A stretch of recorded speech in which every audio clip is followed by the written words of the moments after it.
ઓમ નારાયણ વાસુદેવાય નમઃ. ઓમ સનાતન ધર્મની જય. ભારત માતા કી જય.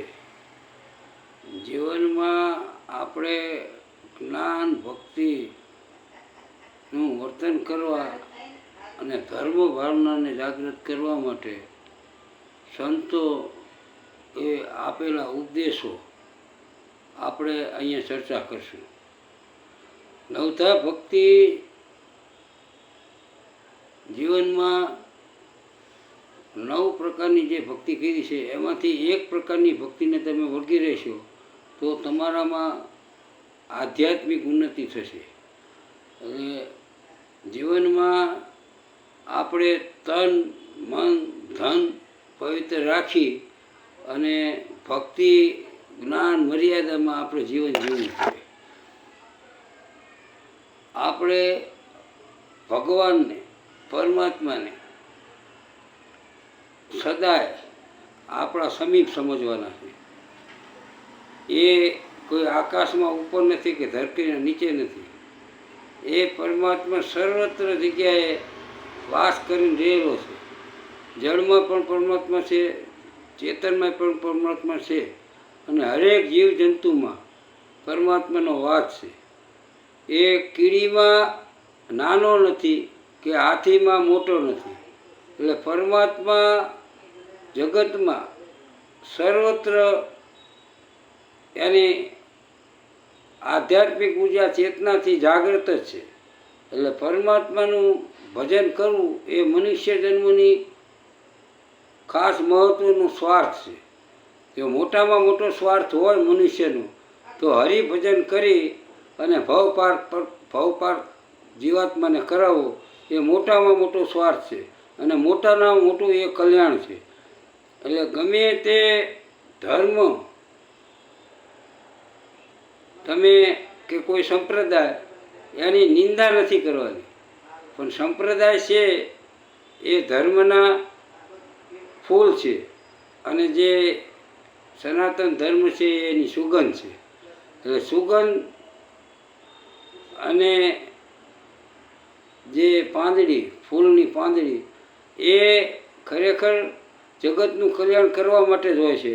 એટલે કોઈ સંપ્રદાયની નિંદા આપણે કરવાની નથી અને જીવનમાં પારખી પંચાયત કરવાનું બંધ કરી દેવાનું, કોઈના દોષ જોવાનું પણ બંધ કરી દેવાનું, કોઈને શિખામણ દેવાની પણ આપણે બંધ કરી દેવાની. આપણે આપણી મસ્તીમાં આનંદમાં રહી અને આનંદની અનુભૂતિ કરવાની છે.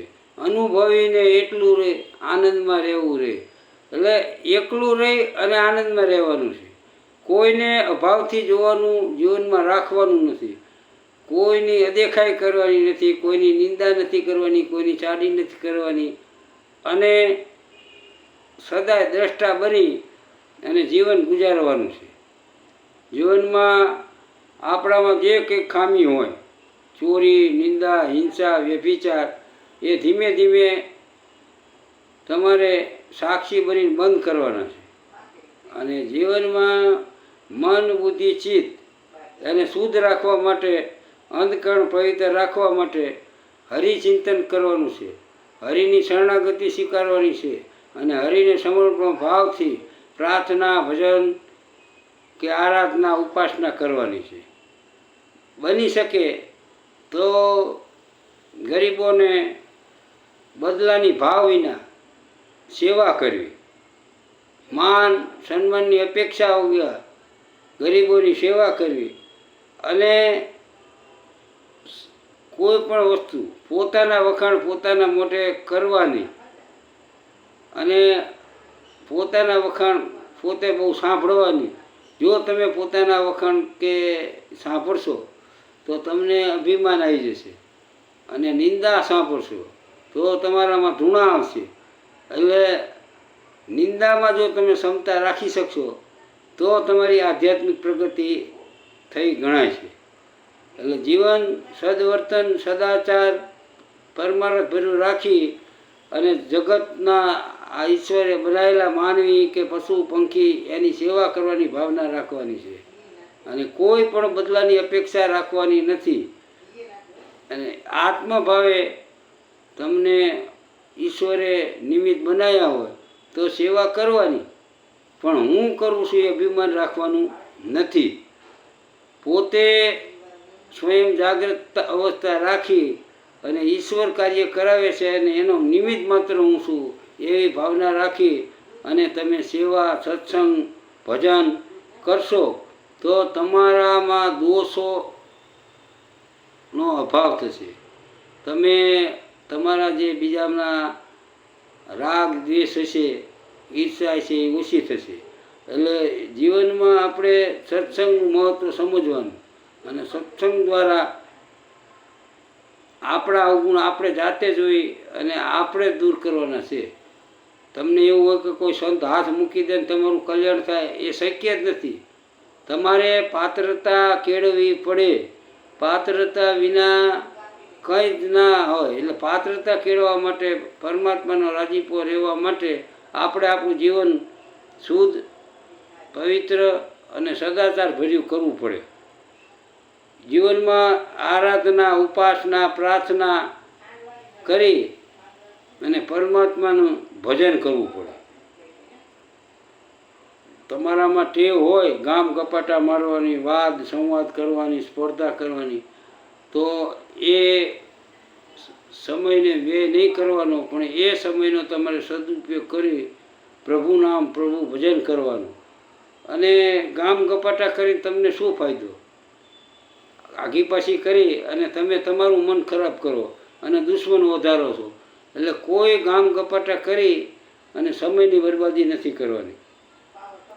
તમારા આંગણે આવેલો અતિથિ દુશ્મન હોય તો એને તમારે આપકાર આપવાનો છે. અતિથિ દેવો ભવ એ આપણી સનાતન ધર્મની ભાવના છે. એટલે અતિથિને વાત સાંભળી અને એની જે પ્રશ્ન હોય એનું સમાધાન કરવા પ્રયત્ન શક્ય હોય ત્યાં સુધી કરવા. માતા પિતાની સેવા એ ઉત્તમમાં ઉત્તમ સેવા છે. આ જગતમાં જો તમે તમારા માતા પિતાની સેવા નહીં કરો, મંદિરે જશો, સાધુ સંતોની સેવા કરશો, તોય પણ તમારું કલ્યાણ થશે નહીં, પરમાત્મા રાજી રહેશે નહીં. પહેલાં માતા પિતાની સેવા કરવાની. જીવનમાં આપણી માલિકીની વસ્તુ હોય એનો જ ઉપયોગ કરવાનો. બીજાની વસ્તુનો આપણે ઉપયોગ કરવો હોય તો એને પૂછી અને હા પાડે તો બીજાની વસ્તુનો ઉપયોગ કરવાનો. ઈશ્વરને સદાય હાજરી અનુભવવાની. ઈશ્વરની હાજરી સદાયનો એ આપણા હૃદયમાં વિદ્યમાન આત્મા સ્વરૂપે રહેલો છે. એટલે નરસિંહ મહેતાએ કીધું કે જ્યાં લગી આત્મતત્વ સિદ્ધ્યો નહીં ત્યાં સુધી સર્વ સાધના જૂઠી.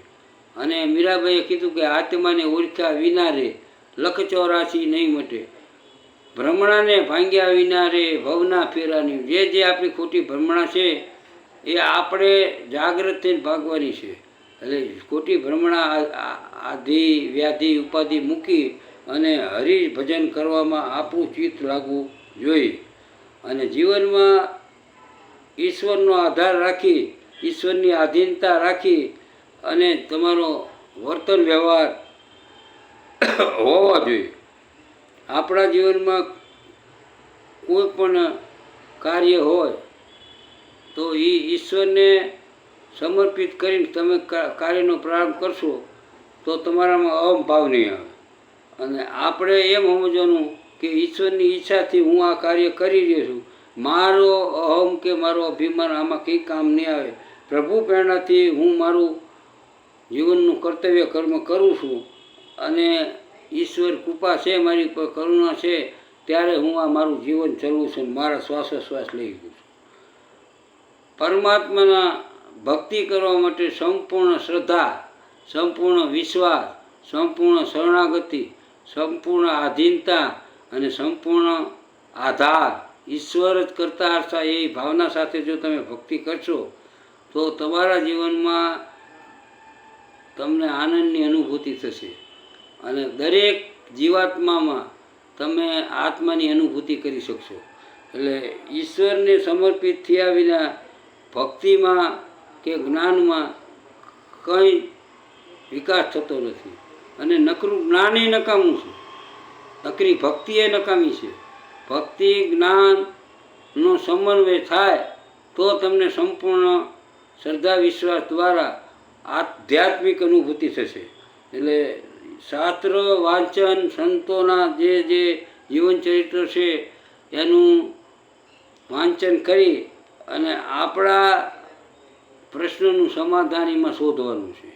અને મનન ચિંતન દ્વારા આપણા આત્માને આનંદ આવે એ રીતે આપણે આપણો સમય ગુજારવાનો છે. અને પોતાના અહમનો તો ખાસ ત્યાગ કરવાનો છે. પોતાના અહમનો ત્યાગ કરશો તો તમને તમારા અંતરાત્મામાં અવાજ સંભળાશે. એટલે ઈશ્વરને રાજી રાખવા માટે અહમનો ત્યાગ કરવો એ ખાસ જરૂરી છે. અને અહમ એટલે જો એવું નથી કે હું આ સત્સંગ કરું તો હું જ્ઞાની છું, હું ભક્ત છું, એવો પણ અભિમાન નકામું છે. એટલે આ ભગવાને મને નિમિત્ત બનાવ્યો છે તો આપણે આ તમને જે યથાશક્તિ હું જાણું છું એ તમારી પાસે આ જ્ઞાન પીરસી અને મારા આત્માની અનુભૂતિ આનંદ હું માણું છું. મારે કોઈ જગતમાં પૂજાવું નથી કે મારે હાર તુરાય નથી પહેરવા, કંઈ નહીં. પણ જે ભગવાને 18મા અધ્યાયમાં અર્જુનને કીધું 68મા શ્લોકમાં કે જે હું ચંદનના લેપથી પ્રસન્ન નથી થતો કે સોના ચાંદીથી પ્રસન્ન નથી થતો, હું કોઈ યજ્ઞ હવન કરવાથી, હું મારું આ જે જ્ઞાન છે એ બીજાને સંભળાવશે અને એને ભક્તિમય જીવન તરફ વાળશે તો હું પૂજિત થયેલો માનીશ. એટલે આપણે એવું સમજીએ છીએ કે આ તમારામાં આત્મા છો, પરમાત્મા, તમે પરમાત્મા છો અને પરમાત્મા સ્વરૂપ છો. એટલે તમને જ્ઞાન તરફ જવાની ઈચ્છા છે ને તમારામાં મુમુક્ષા છે, તમારામાં જાગૃતતા છે. એટલે હું જે જાણું છું એ તમારી પાસે પીરસું છું. હું કોઈ મોટો જ્ઞાની નથી. બોલો સિયાવર રામચંદ્ર કી જય, નારાયણ ભગવાનની જય, સોમનાથ મહારાજ કી જય, પુરુષોત્તમ માસની જય, સનાતન ધર્મની જય, अपने अपने गुरुदेव की जय, सत्य सनातन धर्मनी जय, सियावर रामचंद्र भगवान